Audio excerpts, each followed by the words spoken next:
close.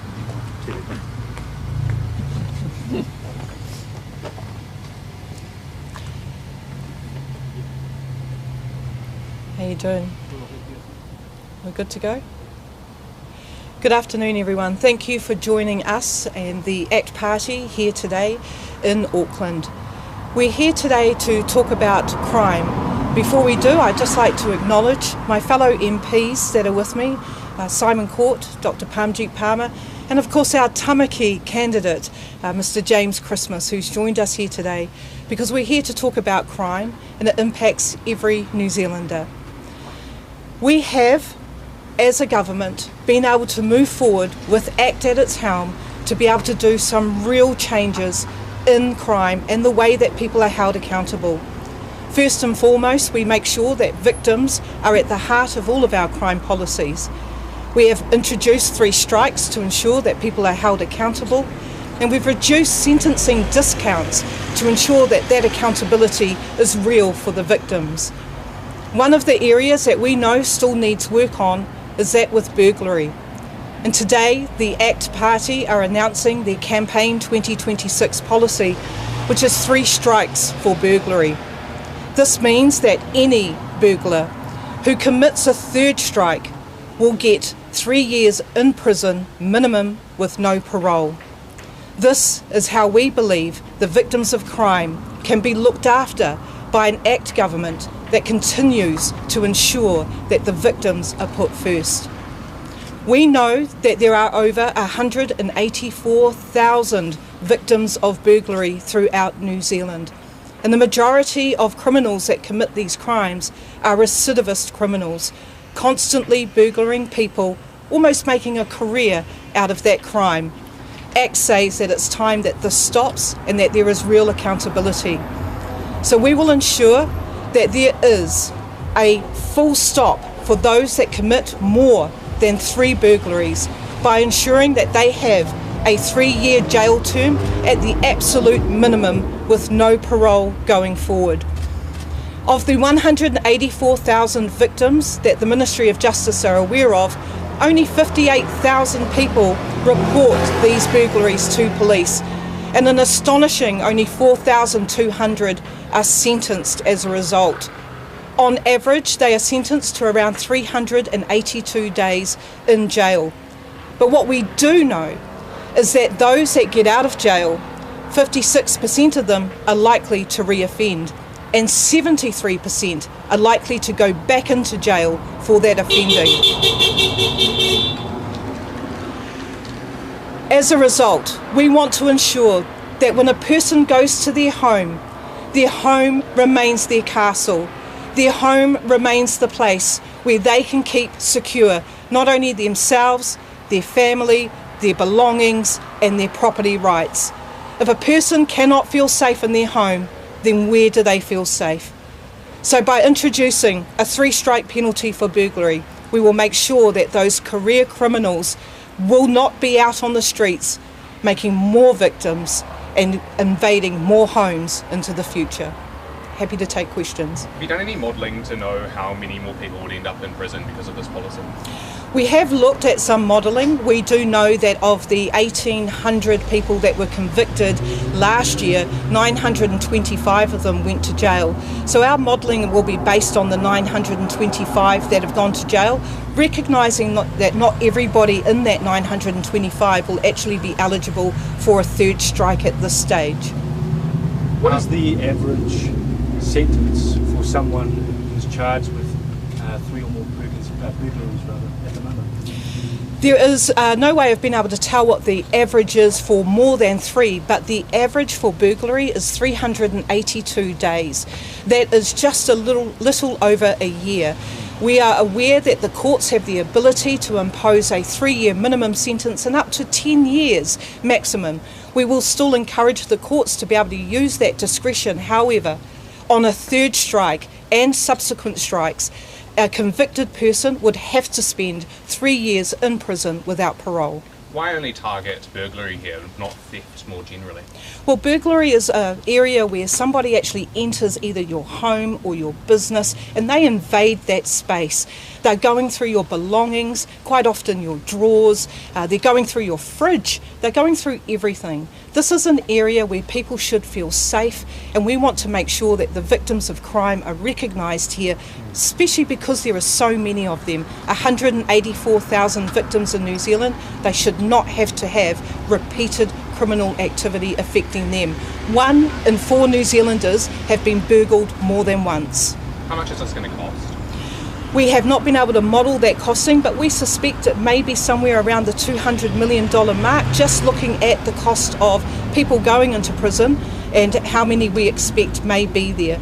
Another thought to this as well, though, which makes it harder to model, is that once a person is locked up for 3 years, they are not out there creating the same harm and doing the same crime. So we fully expect the number of burglaries would drop, which in turn would mean that the number of people going to prison should drop. Will there be extra money for corrections to accommodate extra prisoners? Well, at the moment we are already looking to accommodate extra prisoners. We have a new build with the Christchurch prison going ahead. We will ensure that there is a place to put them, because most importantly, we are a party that's looking for opportunities for all. We want to give these recidivist criminals the opportunity to rehabilitate so that they find other pathways, that they can enter society and be good citizens and not invading people's homes. So ensuring that there is rehabilitation into the future will be essential. This will cost, and we will have to look at how we go about financing it into the future based on the models once we understand them. Just on that, you'll be aware the Labour Party, the Labour government scrapped the three strikes regime in 2022. Your government brought it back in 2024. Critics of the broader three strikes regime will say that it provides no opportunity for rehabilitation. What do you make of that criticism? The difference here between that main 3 strikes regime and the 3 strikes for burglary regime will be the amount of time that a person is sentenced for. The main 3 strikes regime, we're talking about 42 of New Zealand's most serious sexual and violent offences that occur. Some of those maximum penalties are reaching into 10 years or more. This is about 3 years for every 3rd and subsequent burglary conviction that a person receives. The reality of this is that with, say, 4,200 convictions that were met out last year, 1,800 of them received convictions where 900 went to jail. We want to make sure that the 56% that will probably reoffend don't feel incentivised to do so. So there is a bit of a difference here about the way that those two interact with each other. However, I will note that if there is an aggravated burglary which sits under the main 3 strikes regime, then that person will actually get a strike on both counts. Is that $200 million cost over a year, or is that multiple years?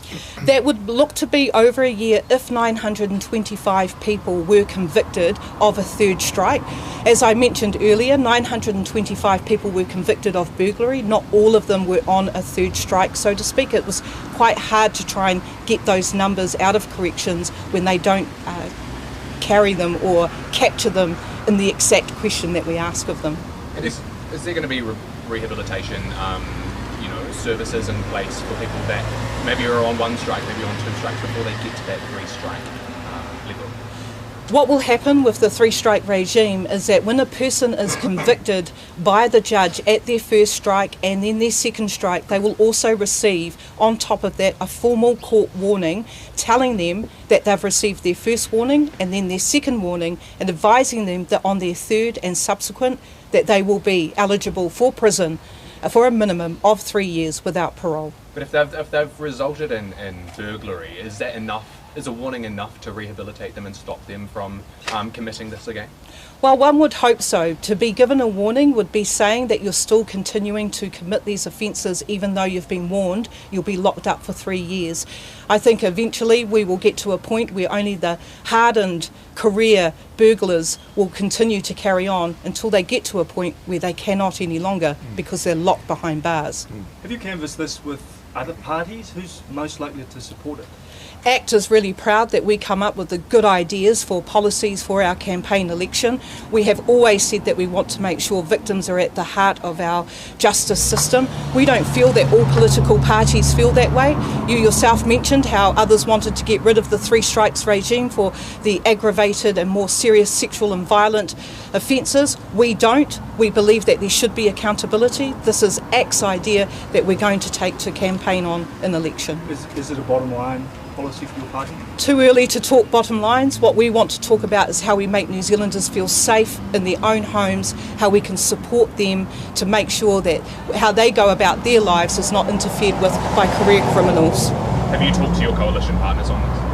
No need to talk to them. It's a campaign election policy, but I would feel that our coalition would get in behind this, because they have gotten behind ACT's ideas throughout this term of government. When we introduced 3 strikes, when we put sentencing caps, when we looked at aggravating factors for sentencing, we've had support amongst the coalition.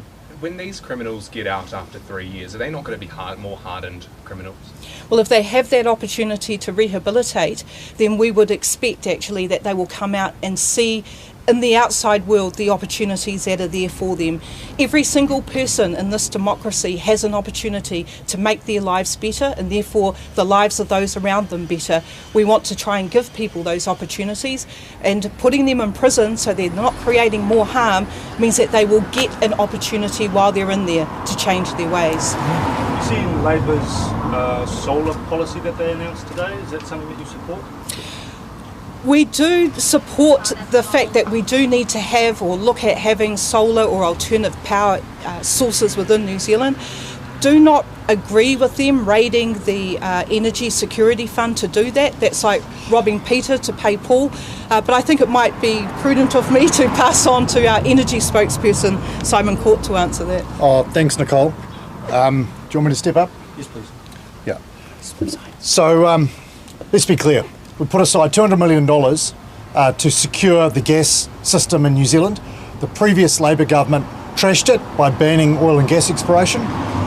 Solar panels on someone's roof do not get the bread that you see in the supermarket baked. They do not keep the factories running during a dry year. That's what the Gas Security Fund is for.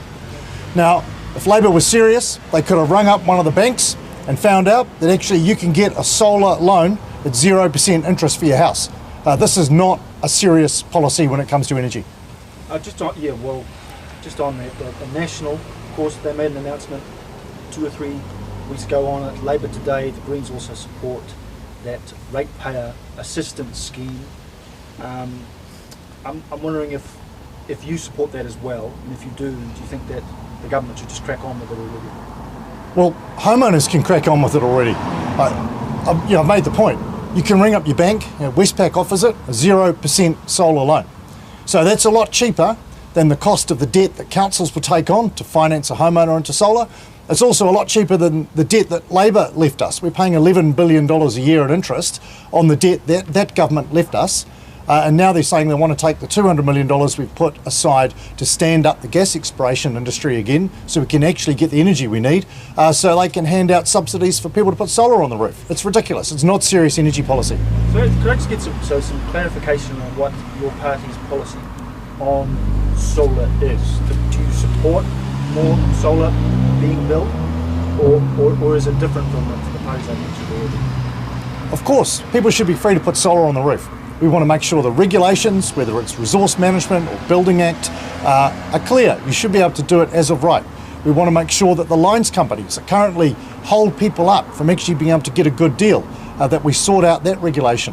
And look, there's large parts of New Zealand, like Northland, for example, where solar makes sense. There's a whole lot of land that's not producing what it could for its owners, particularly Māori owners. I've just been to a Māori business conference just down the road.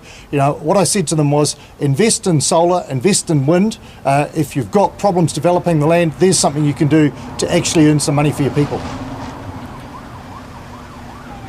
All right. Thank you, everyone. Thank you.